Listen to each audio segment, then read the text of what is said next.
Airtel ने try को challenge किया है जियो के हैप्पी न्यू ईयर ऑफर को लेके। सैमसंग गैलेक्सी S8 प्लस की कुछ स्पेसिफिकेशंस यहाँ पे जो सामने आ चुकी है। Aadhaar enabled payment application finally जो वो इंडिया के अंदर लॉन्च हो चुका है। Hello everyone, this is Ruhesh and let's start with our daily tech news.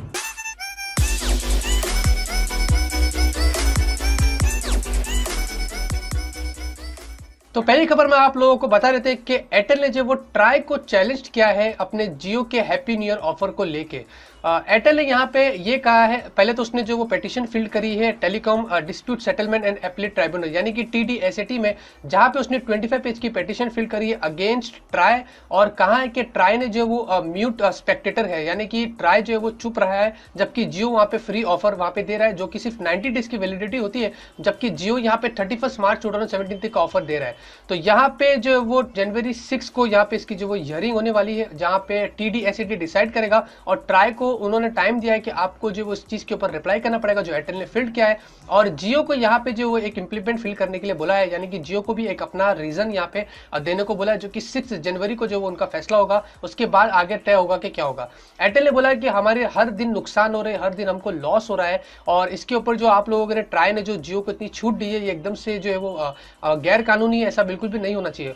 तो मैं यहाँ पे एक ही चीज कहूंगा कि अगर एयरटेल में इतना दम है तो एयरटेल को खुद की स्कीम लाना चाहिए, खुद फ्री स्कीम देना चाहिए खुद। जबकि हमें जब जियो आया तो हमें पता चला कि ये जो दूसरे टेलीकम्युनिकेशन थे जो वोडाफोन एयरटेल आइडिया कितना लूट रहे थे, जियो ने हमें यहाँ पे थोड़ा सा एक सहारा दिया कि बता दिया कि एक्चुअली में क्या होता है। अब देखते हैं कि एयरटेल ने कंप्लेंट तो किया, लेकिन मुझे पहले भी ऐसा लगता था और अब भी ऐसा लगता है कि जियो का कुछ नहीं हो सकता है। जहां तक जनता उसके साथ है और जहां तक गवर्नमेंट भी उसके साथ है, तो मुझे ऐसा नहीं लगता कि जियो का यहाँ पे कुछ होने वाला है। तो सैमसंग गैलेक्सी S8 हमें जैसे कि पता है कि नेक्स्ट ईयर 2017 में सैमसंग गैलेक्सी S8 जो वो आने वाला है, एक न्यू इवेंट के अंदर वो लोग जो उसको अनवील करने वाले हैं, जहां पे हमें बताया ये भी जा रहा है कि सैमसंग गैलेक्सी S8 प्लस करके एक और नया वेरिएंट वो लोग जो वो लॉन्च करने वाले हैं।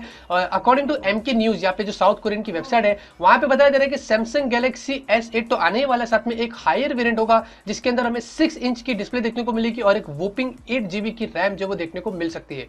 S8 प्लस बोला जा रहा है कि नोट 7 जो बंद हुआ है उसको हम कैसे कहते हैं ना कि यादें ताजा करने के लिए वो लोग साथ में लॉन्च कर रहे हैं, जिसके अंदर एक अच्छी खासी 6 इंच की डुअल कर्व एज की डिस्प्ले जो हमें देखने को मिल सकती है। यहाँ पे बताया जा रहा है कि सैमसंग गैलेक्सी S8 के अंदर हमें स्नैपड्रैगन 835 का जो प्रोसेसर देखने को मिल सकता है, और यहाँ पे सैमसंग गैलेक्सी S8 की जो बात हो रही है यहाँ पे उसके अंदर 5.1 इंच की डिस्प्ले होगी जो प्रीवियसली हमें देखने को मिला था। ज्यादा डिटेल्स यहाँ पे सामने नहीं है, लेकिन इतना तो तय है कि सैमसंग 2 वेरिएंट वहां पे लॉन्च करने वाला है, सैमसंग S8 और S8 प्लस, जिसके अंदर कुछ और भी हाई स्पेसिफिकेशंस और डिस्प्ले साइज जो देखने को मिल सकती है। यहाँ पे आप लोगों को बता देता हूँ कि मोदी जी ने यहाँ पे कल कुछ अनाउंसमेंट की थी जिसके अंदर उन्होंने कुछ 2 स्कीम्स निकाली है अपने इंडियन लोगों के लिए। यहाँ पे आप लोगों को बता रहे तो एक जो स्कीम है वो लकी ग्राहक योजना, और दूसरी जो है वो डिजिधन व्यापार योजना। इसका मतलब ये है कि आपको अगर डिजिटल पेमेंट्स करते हैं आप इनके जो बताए गए एप्लीकेशन से, तो आप शायद से आप 1000 रुपए तक का इनाम जीत सकते हैं जो आपके अकाउंट में डायरेक्टली ट्रांसफर हो गए, और हर हफ्ते फिर उनका जो लकी ड्रॉ होगा उसके अंदर लाखों रुपए आप जीत सकते हैं। और फाइनली अप्रैल 14 को डॉक्टर बाबा साहेब आम्बेडकर जी के बर्थ एनिवर्सरी पे आप लोगों को करोड़ रुपए भी जो मिल सकते हैं, ऐसा कुछ मोदी जी की गवर्नमेंट ने अनाउंसमेंट यहाँ पे किया है। तो यहाँ पे आप लोगों को बता देता हूँ कि जो आपको लगभग से 50 रुपए से लेके 3000 रुपए तक का आपको जो वो खरीदारी कर रहा है, मिनिमम 50 रुपीज होनी चाहिए और मैक्सिमम जो वो 3000। यहाँ पे आप लोगों को बता देता हूँ कि इसके अंदर आपको 15,000 लोग जो है वो 1000 रुपए का इनाम जो वो जीत सकते हैं, और आपको ई बैंकिंग, रुपे कार्ड, UPI और USD एप्लीकेशन के जरिए जो आपको पेमेंट करना है। जी हाँ, तो यहाँ पे कुछ उन्होंने डिजिटल होने के लिए कुछ ऐसी स्कीम इंडियन गवर्नमेंट ने निकाली है। तो अब देखते हैं कि ये कितने हद तक सही होता है, क्योंकि लोगों को एनकरेज करने के लिए उन्होंने स्कीम लाई है, ताकि लोगों को अगर हम कहेंगे कि आपको 1000 रुपए मिलेंगे, आपको इतना पैसा मिलेगा, लकी ड्रॉ होगा वगैरह, तो लोग ज्यादा डिजिटल होने की सोचेंगे। इसके अंदर लोग सोचेंगे कि हमको प्राइस भी मिलेगा और वहां पे डिजिटल होने की संभावना भी जो ज्यादा से ज्यादा जो वो बढ़ सकती है। तो कार्बन मोबाइल ने यहाँ पे कुछ ज्यादा ही सीरियस ले लिया है। आप लोगों को प्रीवियस टेक न्यूज में बताया था कार्बन कॉपी नहीं कार्बन मोबाइल, तो कार्बन को शायद दिल पे लग गया होगा ये बात, और कार्बन ने यहाँ पे 1 नहीं 2 नहीं बल्कि 4 अपने 4G वोल्टी स्मार्टफोन जो इंडिया के अंदर लॉन्च कर दिए, जिसकी प्राइसिंग 5000 रुपीज से स्टार्टिंग है और 6500 रुपीज तक की जाती है।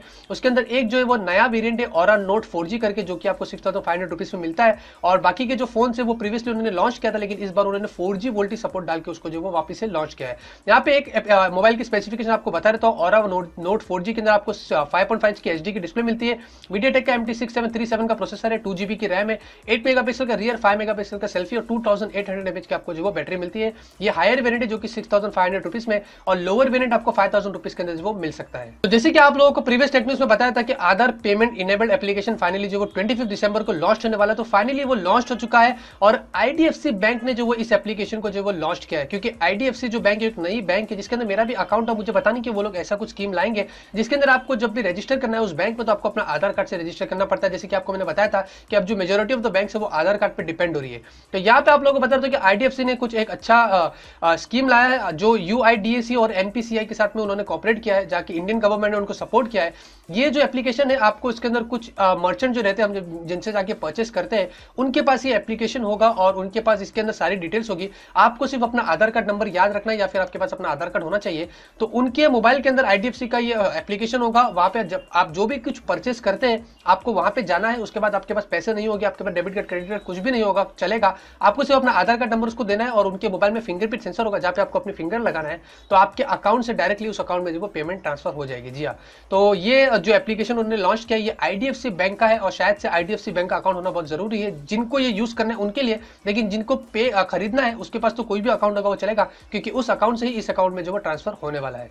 तो जैसे कि हमें पता है कि नोकिया ने जो वो एप्पल को सू किया था अपने कुछ पेटेंट से रिलेटेड, जहां पे उन्होंने कहा था कि एप्पल कुछ उनकी ऐसी सर्विसेज यूज कर रहा है जहां पे नोकिया को कुछ पे नहीं कर रहा है या वगैरह क्रेडिट नहीं दे रहा है। तो यहाँ पे एप्पल ने उसके ऊपर फाइनली रिस्पॉन्ड किया और एप्पल ने सबसे पहला स्टेप यहाँ पे ये लिया है कि नोकिया की जितनी भी वाइटिंग ब्रांडेड प्रोडक्ट्स है, यानी कि जो अपने हेल्थ से रिलेटेड होती है, जहां पे आपको जो वो body cardio scale, smart body analyser वगैरह के प्रोडक्ट्स जो एप्पल यूज कर रहा था नोकिया के, वो फाइनली एप्पल ने जो अपनी ऑनलाइन स्टोर और लोकल यानी कि रिटेल स्टोर से जो वो उसको विड्रॉ कर दिया है, यानी कि हटा दिया है। तो यहाँ पे एप्पल ने इसके बाद ये भी कहा है कि नोकिया जो है वो अब एकदम से फेल कंपनी है, ऐसे एप्पल ने बोला है। तो वो सिर्फ क्या कर रहा है कि एप्पल से पैसे ऐंठने के लिए और पब्लिसिटी के लिए एप्पल के ऊपर उसने कुछ ऐसा केस किया है। तो एप्पल ने ये भी कहा है कि एप्पल को बिल्कुल भी फर्क नहीं पड़ता है कि नोकिया उसके साथ क्या कर रहा है। तो एप्पल ने यहाँ पे तुरंत एक्शन तो ले लिया। अब देखते हैं कि नोकिया का इसके ऊपर क्या जवाब है। तो आप ये टॉप लेवल के लफड़े हैं, मुझे पता नहीं, लेकिन मैंने आप लोगों को पहले भी कहा था आप कितने भी लफड़े करो, हमको अच्छे फोन दे दो, हमको फोन यूज करना है, आप लफड़े करते रहो। तो जियो ने अपनी लाइफ सीरीज के अंदर एक नया बजट 4G फोन जो वो इंडिया के अंदर लॉन्च कर दिया है, लाइफ F1S के नाम से। यहाँ पे मुझे अभी कंफर्म नहीं है कि एक्चुअली में फोन जो वो लॉन्च हुआ है और इसकी स्पेसिफिकेशन जिस हिसाब से बताया जा रहा है, जो हिसाब से प्राइसिंग है, मुझे नहीं लगता कि ये सही होगा। लेकिन फिर भी अगर मैं आप लोगों को न्यूज दे देता हूँ, अगर आपको बाद में पता चल जाता है तो अच्छी बात है। लाइफ F1S के ना बोला जा रहा है आपको 5.2 इंच की फुल HD की डिस्प्ले मिलती है। आपको यहाँ पे स्नैपड्रैगन 652 का प्रोसेसर है जो कि मोस्ट अवेटेड, हम आप लोगों को बोल रहे थे कि जियो अगर ऐसा कुछ लाता तो काफी अच्छा होता था। 3GB की रैम है, 32GB की आपको स्टोरेज मिलती है, 16 का रियर है, 5 मेगापिक्सल का सेल्फी है और 3000 mAh की आपको बैटरी है। प्राइसिंग की बात करें तो यहाँ पे आपको 9600 रुपीज के अंदर फोन लॉन्च किया है। Xiaomi Redmi Note 3 हमें पता है 9999 में आता था, तो इसके अंदर ये सारी स्पेसिफिकेशन हमें देखने को मिलती थी।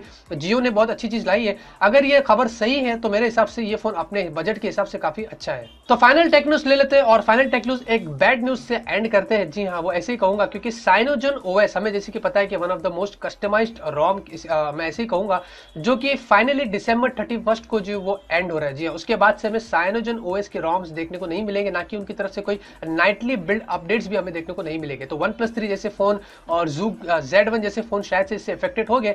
यहाँ पे फाइनली इस साल जो है वो 2016 में साइनोजन OS का एंड जो वो हो चुका है।